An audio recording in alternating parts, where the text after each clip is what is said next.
이달의 법령 코너가 준비가 되어 있는데요. 개정된 내용이나 아니면 뭐 새롭게 제정되는 법률 내용들 살펴보는 시간입니다. 지금 3월이죠. 3월에는 특히나 이제 교육과 관련된 법령들이 참 여러 가지가 있는 것 같은데 많이 나와 있습니다. 먼저 사립학교법부터 좀 짚어보도록 하겠습니다. 이 끊임없이 나오고 있는 이 사립학교의 좀 비리들을 조금 잠재워 줄 수 있을까요? 네. 22년 3월 25일부터 이제 시행이 되게 되는데요. 일부 사립학교의 부정 비리가 구조적으로 이제 반복적으로 계속 발생하고 있기 때문에 네. 교육 전체의 신뢰를 이런 부분이 훼손하고 있다는 점을 고려를 해서 이런 운영상의 미흡점들을 수정하거나 보완하려고 개정을 한 것입니다. 네, 일단은 시행이 3월 25일부터 되고요. 사립학교법 일부 개정이 있었다라는 말씀 해주셨습니다. 그런데 이번 개정 법률과 관련해서 헌법 소원이 제기되고 했다고 하던데요. 네. 이 법이 개정이 되면서 이제 사립 초중고등학교에서 교사를 신규 채용할 때는 교육청에 1차 필기 시험을 위탁해야 하도록 개정이 되었습니다. 그런데 이제 뭐 기독교 사립 학교들이 이런 부분이 사학 자율권 침해다라고 해서 헌법 소원을 청구하게 됐는데요. 네. 그래서 기독사학 법인 대표단 명의로 헌법 소원을 청구하였습니다.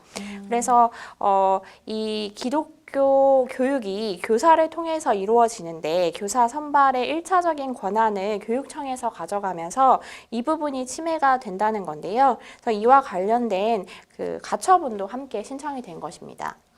관련해서 헌법 소원까지 있었네요.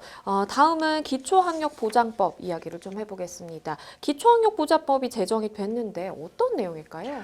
네, 초등학교 아이들에 대해서 기초학력에 대한 코로나 때문에 네. 이 얘기를 많이 들어보신 적이 있을 네, 거라는 그쵸. 생각이 들어요. 그래서 최근 국가수준 학업 성취도 평가 결과에 따르면 기초학력 미달 비율이 5년 전에 비해서 전반적으로 높게 나타났다고 해요. 네. 그래서 이제 코로나19 이후에는 교육 격차가 더욱 심화될 것이라는 우려도 제기되고 있는데요. 이러한 문제들 때문에 기초 학력을 보장하고 아이들 수준에 맞춰서 교육을 하자고 개정된 법입니다.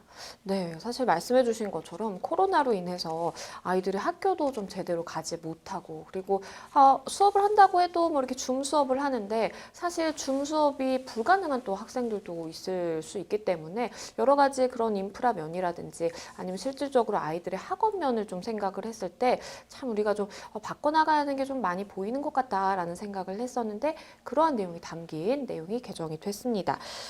사실 코로나19 이후에 사교육 지출이 좀 늘었다고 하더라고요. 아무래도 기초학력 보장법이 이렇게 새롭게 마련이 되면서 좀 큰 도움이 됐으면 좋겠다는 생각이 드네요. 네, 그래서 각 교육청에서 이와 관련된 업무 계획을 수립을 하고 있다고 합니다. 그래서 저희 아이가 다니는 초등학교에서도 뭐 온 걸 보니까 이제 학습 부진 학생들을 위한 강사를 모집한다 뭐 이런 것들이 있더라고요.